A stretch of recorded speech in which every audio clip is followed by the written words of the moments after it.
छोट्या पडद्यावर प्रेक्षकांचं भरभरून मनोरंजन करणारी मालिका म्हणजेच कन्यादान. मात्र अलीकडेच या मालिकेने प्रेक्षकांचा अखेरचा निरोप घेतला. मालिका संपताच मालिकेत महत्त्वपूर्ण भूमिका साकारणारा अभिनेता चेतन गुरव हा आता खऱ्या आयुष्यात लग्नबंधनात अडकला आहे.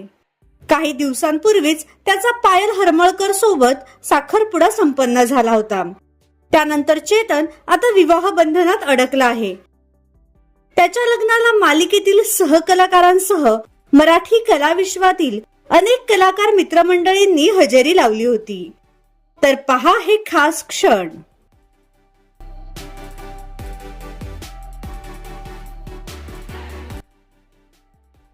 तर आपल्या चॅनलच्या परिवारातर्फे या नवविवाहित जोडीला त्यांच्या पुढील वाटचालीसाठी खूप खूप शुभेच्छा.